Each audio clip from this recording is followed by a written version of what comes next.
سیلاب اور بارش نے بہت تباہیاں مچا دی ہیں۔ انسانیت اس وقت بہت شدید تکلیف میں ہے۔ میں پہلی مرتبہ زندگی میں نکلا جس میں نے انسانیت کے دکھ کو سمجھا کہ دکھ کیا ہوتا ہے۔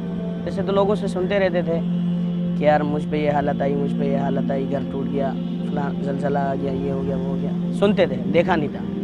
اب اللہ نے موقع دیا، بیت السلام ویلفیئر ٹرسٹ کے توسط سے اللہ نے ہمیں بلوچستان کا وزٹ کروایا۔ بلوچستان میں ہم گئے لسبیلا، پہلی تشکیل ہماری لسبیلا ہوئی۔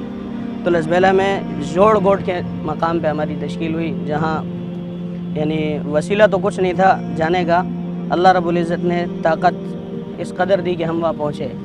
وہاں کے لوگوں کے حالات یہ تھے کہ 10 دن تک بارش اور سیلاب کے بعد 10 دن تک ان کے پاس کچھ بھی نہیں تھا۔ تو الحمدللہ ثم الحمدللہ اللہ رب العزت نے ہمارے ہاتھوں سے ایک نیک کام کروایا کہ ہم نے لوگوں کے اندر راشن تقسیم کیے اور لوگوں کو یعنی ان کی بھوک کی حالت مٹا دی۔ اس کے بعد پھر ہم دوسری جگہ گئے جہاں ہاڑا جوڑ کے نام سے مشہور تھا، وہاں ہم گئے۔ اس کے تو پہلے جانے کا راستہ سمجھ میں نہیں آ رہا تھا کہ کہاں سے جائیں، کیونکہ 3-4 جو مشہور راستے تھے وہ تو سارے ٹوٹ چکے تھے، پانی بہہ رہا تھا، تو اس گاڑی کا جانا بہت مشکل تھا، کیونکہ وہ پانی صرف پانی نہیں ہے، وہ پانی سمیت کیچڑ گیا ہے، یعنی پہاڑوں سے بہتا ہوا جو پانی آیا ہے وہ اپنے ساتھ مٹی لے کے آیا اور وہ مٹی کیچڑ بن گئی ہے، تو اس میں نہ گاڑی چل سکتی ہے نہ انسان چل سکتا ہے، پھنس جاتے ہیں جیسا آپ نے دیکھا ہوگا۔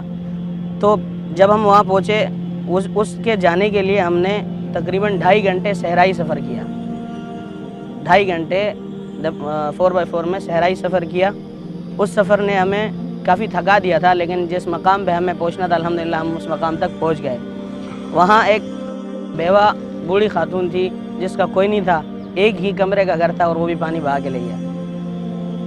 الحمدللہ میں نے اپنے ہاتھوں سے ان کو خیمہ لگا کے دیا اور ان سے دعائیں لی۔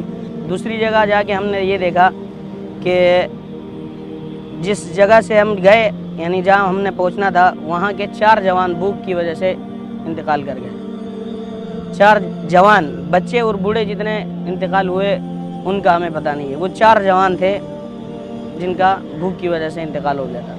اس مقام کا نام ابا 2 کے نام سے مشہور تھا، وہ لاکھڑا کا کوئی علاقہ ہے۔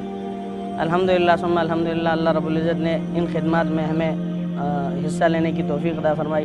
اللہ رب العزت سے دعا ہے، التجا ہے کہ اللہ رب العزت ہمیں تا حیات مرتے دم تک انسانیت کی خدمت کرنے کی توفیق عطا فرمائے۔ السلام علیکم ورحمۃ اللہ وبرکاتہ۔